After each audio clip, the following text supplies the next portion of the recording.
We're on our way today to the Darrington Bornite mine. And this is actually kind of large, but as many of the mines we've been to, this is also an unsuccessful mine. Never produced any viable ore, despite them working over 3,000 feet of tunnels.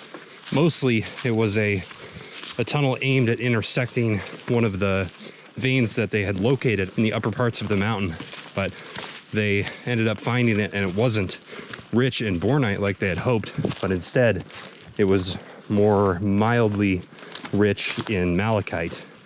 So they didn't get what they wanted. They didn't get the funding needed to continue the project, and they had to cease mining. So this is around the Darrington area, and we're following this road. This road is actually an old road that was a surface tram for the mine. Surface tram carried ore from the camp, which is going to be about 0.7 miles up this trail to the town of Darrington. And from the camp, the ore was brought in by aerial tramway, and then they decided to run the surface tram along this road. These wooden slats could be part of that old base foundation of the tramway. They look about that old. Here's some more of those slats that we saw. That looks like water piping. And this here looks like ventilation piping. So you can tell that it's thinner steel or aluminum. It's also, it doesn't have that threading. It's just held in by rivets from joint to joint. More on the way. Way more. Yeah, we're seeing a lot of artifacts here. What do we got, Colin? I think that's an axle. Oh, you're right. That looks like the attachment for a chain.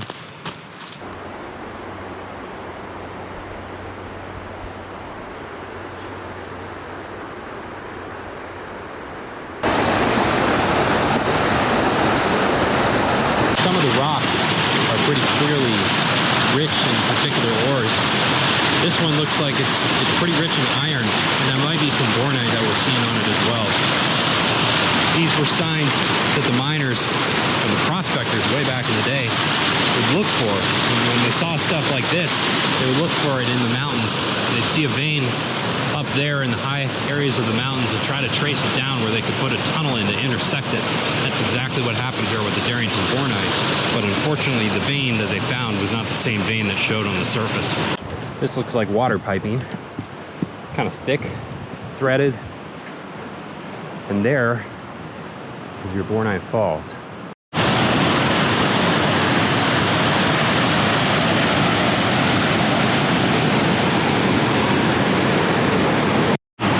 This is what's left of the old climber's trail. It's barely navigable, but it saves us a little bit of effort compared to the dense shrubbery around us. And we're certainly not going up that thing like you would in the summer.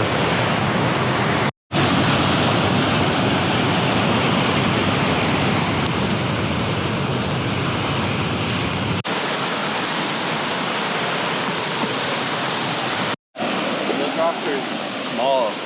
Those have got to be from the mine. Yeah. If that's not it, we're kind of screwed. Yeah, that's definitely a tailings pile. You can see debris scattered about rusted pipes. So that looks to be our best lead for where the heck this thing actually is. So we're gonna go check that out.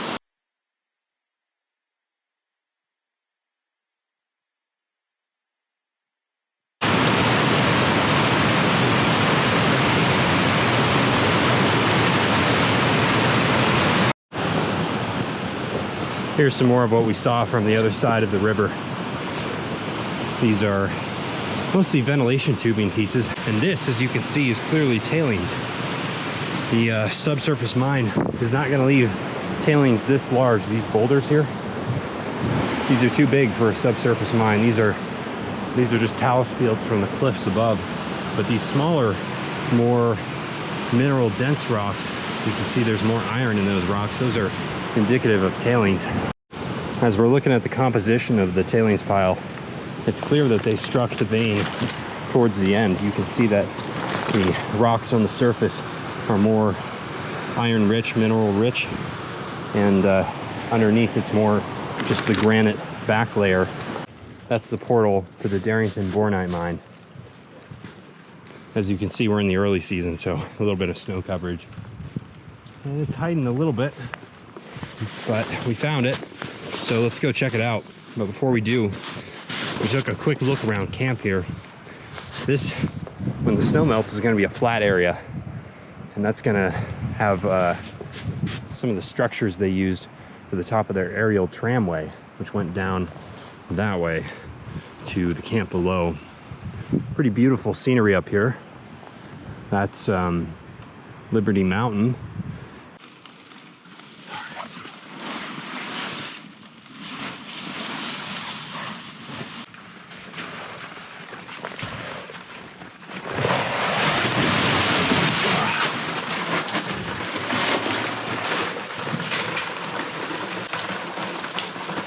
Yeah, they had to put all these timbers in because of the talus field that this is built into.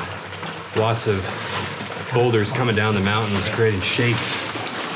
Makes this entranceway a little bit unstable.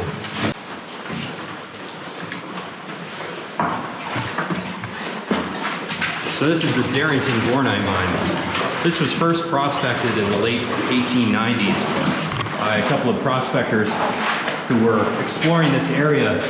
And at the time, it was only known by natives. And so it was unmapped terrain to them, very rugged and dense with brush, as we saw coming up here. And what they saw is a vein of ore, a Bornite specifically. We visited other Bornite mines in the past, but they found a Bornite vein and it was too high up on the mountain to mine. And they traced the vein down, and they decided that if they could dig a mine here, about 3,000 feet down in this tunnel, and about 1,200 feet down, based on what they believed was the continuation of that vein throughout the mountain, they believed that they could actually intersect it here in this mine and find Bornite. So that was the plan. They invested over $300,000 into this project. They were hoping to get workable ore by 1905, but that never actually happened because no vein was really ever found. Towards the end, we'll see that some malachite was found right at the end of the tunnel, but no Bornite, and nothing rich enough to be able to sustain a mining operation of 300,000 in investments at the time. And this is back in the early 20th century. And so they had 100 men working continuous shifts throughout the years for this mine, but the investors backed out. The rugged terrain was a problem, as it always is in mines in these areas. Maintaining the road systems, the aerial tramway was expensive, not to mention digging a mine that didn't actually yield anything. And so mining operations ceased for the most part in 1910. And it wasn't actually until the 70s where mining reopened again, but it wasn't a significant amount of mining. They weren't able to actually get any ore out of it, and so they closed it again. Unlikely that this mine will ever open again. It's in good shape. The entranceway is holding out pretty well, surprisingly. Those timbers are old.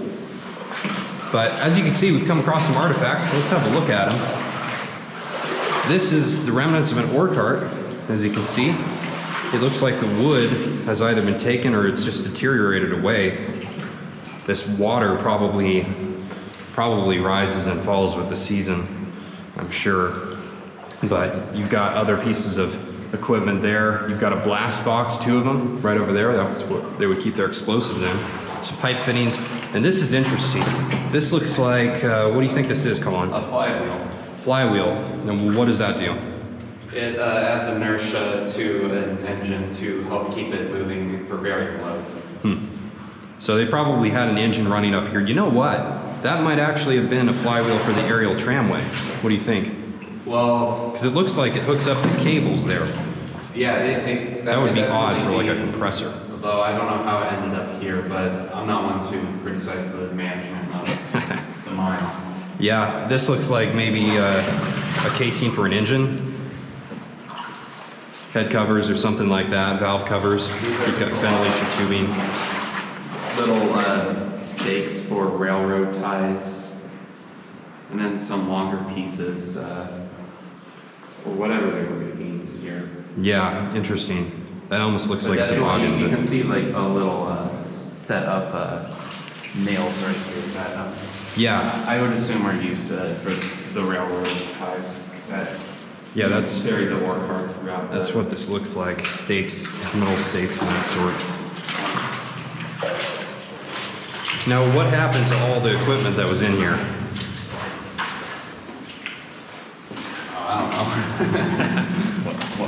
They're supposed to know this stuff, man. It all went to the Sunset Mine. Wait. Yeah, so when they couldn't get any ore out of this thing, they decided to ship all their equipment to the Sunset Mine, which was an active producer at the time. In fact, it was the biggest copper producer around. Extremely successful. We visited that twice, and we got a third visitation on the way. So you can check out those videos to see what that's like, because that's a really amazing mine. Really unique. You're not going to find many like it. It's one of the few successful mines around here. But this is another one of those mines where it tells the tale of what prospectors had to go through back in the day. A lot of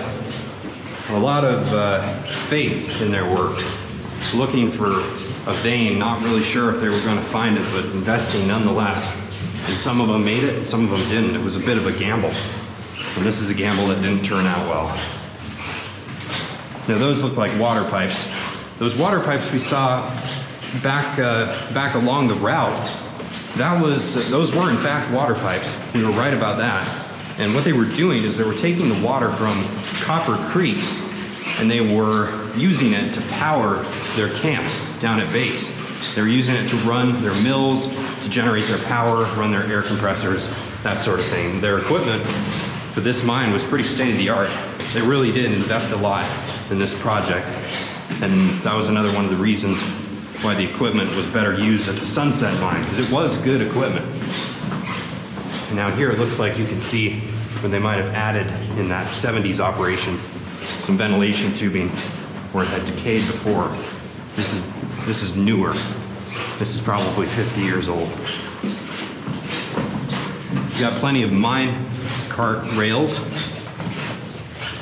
These are some of the thinner ones that we tend to see in the prospects, not the thicker ones that we'll see in the Copper Bell or the Sunset Mine. Now this is interesting. This looks like a turbine of some sort. What do you make of this, Colin? That's Definitely a turbine. yeah. In fact, Probably from ventilation, huh? If you read what it says up here, Give you a little light. I need to turn on my there we go. headlamp. Now you can see it. Let's turn on that headlamp. Yeah, it's a little bright. Turn that Well, down. it's absolutely a turbine, but there could have been many reasons to have one. BF There could have been for water drainage, BF or Sturt. electricity generation, or even ventilation. It's made in Massachusetts. Yeah, this looks like a ventilation tubing, but that's a hell of a piece of equipment for ventilation. Yeah, but this is a really giant piece of hardware that is cool to see. The blades don't move anymore, but rarely do you ever see an artifact this big lying around that's not repurposed for later prospects. Very true. And it is right next to the ventilation tubing, so maybe that says something. I guess if you need any pipe. What do we got in here? In the box. This could be another blast box. It's sheet metal exterior with a wood trim. And you see that deep red color? We saw that in the there? Cleopatra. We have seen that color before, but we're not sure what it could be. It could be a byproduct of something that they use in mines. I'm not sure if it's an explosive byproduct from dynamite or anything. That would be worth looking into, actually, because we've seen that multiple times now. This looks like a valve. Yeah, it's a valve. That's for your water.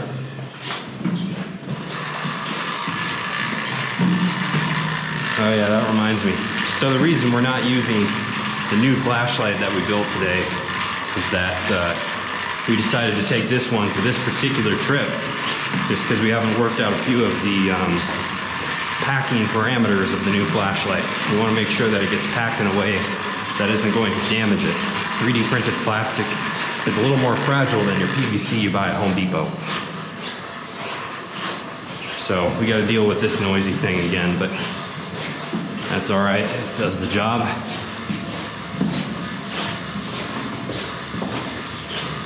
So yeah, as you can see, this is one big long tunnel. Part of the reason they may have had so much piping in this thing is because they bored it at an angle downward into the hill. And a lot of times when you do that, you encounter flooding problems in the mine. Most mines we visit around here have been bored the opposite. Now this is interesting. That does not look particularly stable. A little bit of unstable. Yeah, look at all that. That whole slab right there. We're gonna stay away from that. Some indications of instability here. Look at out the right. Yeah. Speaking of unstable shears. This is granite rock, but some granite is more stable than others, depending on the mineral content and its formation. Did you see the size of these, these sampling, holes that they drilled here? Hold on. Move this out. Come back here and look how big they are. They almost look like animal burrows. Yeah, you're right. Interesting. You can still see the portal. I wonder why they did that. Yeah, this is just one big long tunnel. It's not exactly very convoluted. So they weren't finding anything to drift or anything to cross-cut. Now, what is this? This looks like it could have been an unstable section of the mine, and they tried to timber it, hold it up. I'm not really seeing much in the way of a vein, so I don't think this was an intentional stoping. Now, that's something right there, actually. It's not particularly interesting looking. It collapsed here. I couldn't identify what would be in that. I think that this was an unintentional stope. It could be. Maybe that's just a mineral content that makes this area unstable. That doesn't look like it has any kind of copper ore in it. They probably knew that ahead of time. With those things, but they didn't do that good. Yeah. Yeah, you're probably right.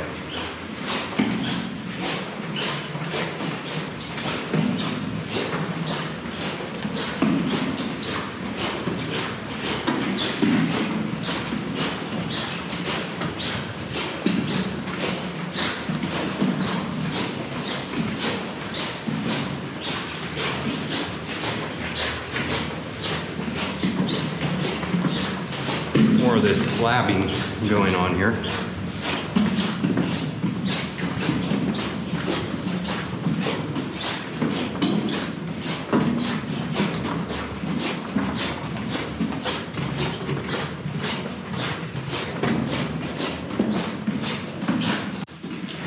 So this is a little stopout area.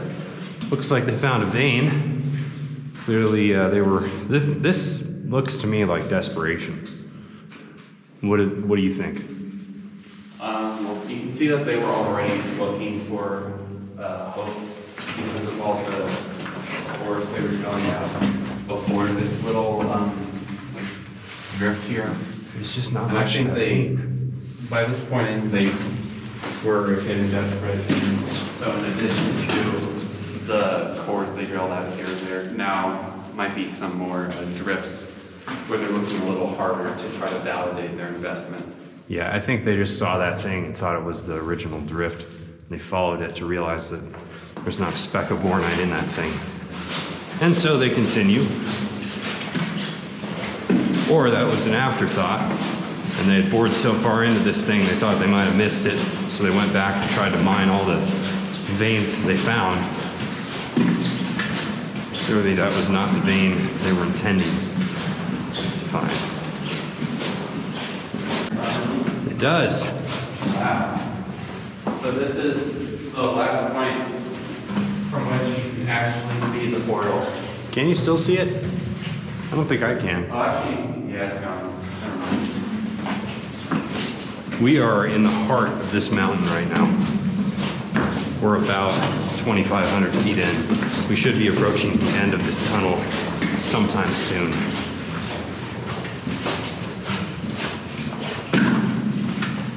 There's a dead bat right there.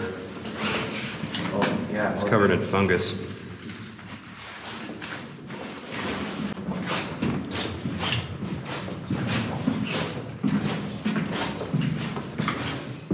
There's something in there. A little bit of iron. Certainly no vein, but at least it's something.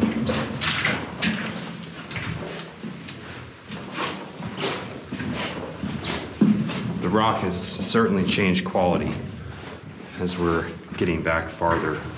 You can see that there's some yellow to this. That's sulfur.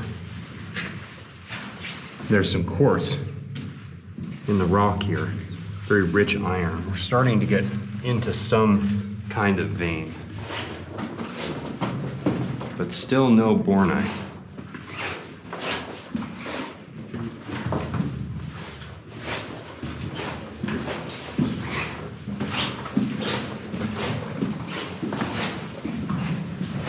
Looks like we've reached the end. So as we suspected, it was the end of this mine where they finally started getting stuff, but it wasn't what they intended. None of this is bornite. I'm not seeing much in the way of malachite either. Well, a lot of it could be covered in mud. That's true. Or it could have just been so insignificant that it's not even really noticeable. So if you look up there, there's some dynamite that's still in that blast hole there.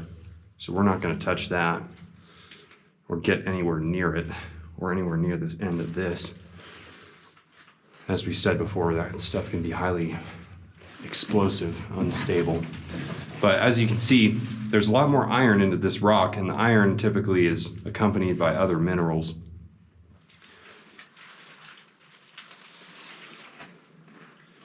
What do you think, Colin? I think that whoever left that glove there had a grudge.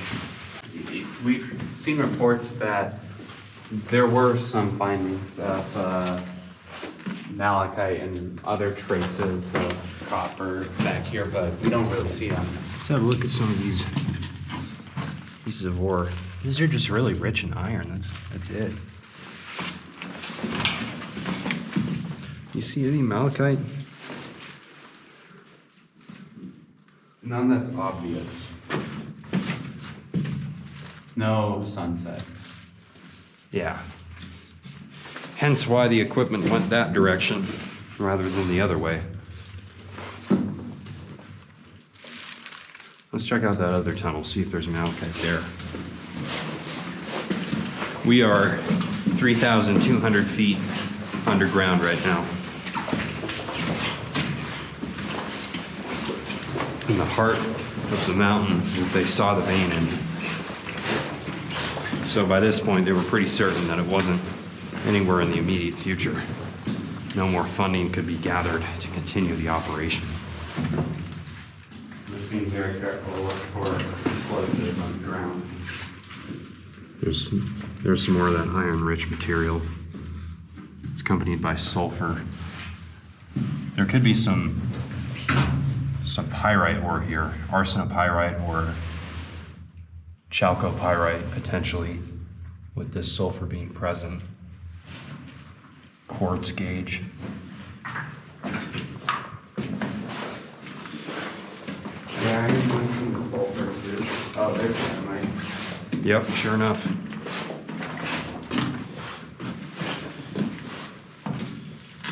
Yeah, unexploded dynamite.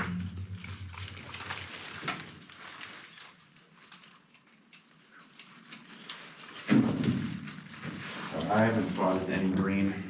Neither have I.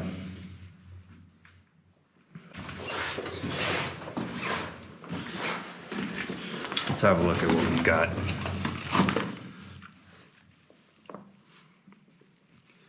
Nothing remarkable here. I'm not even seeing much in the way of pyrite. What are you looking for?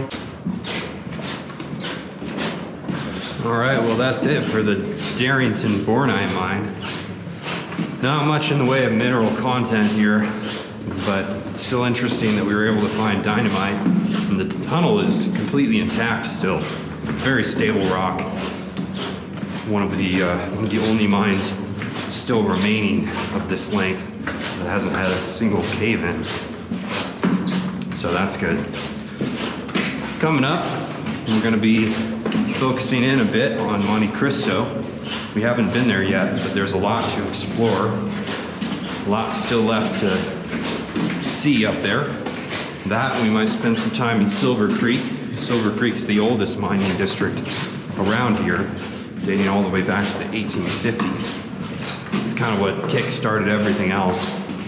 So we're going to spend some time there, potentially, look at some of the older adits, and head back to the Sunset Mine at some point to check out that stoped out area that we didn't get to check out on our last visit.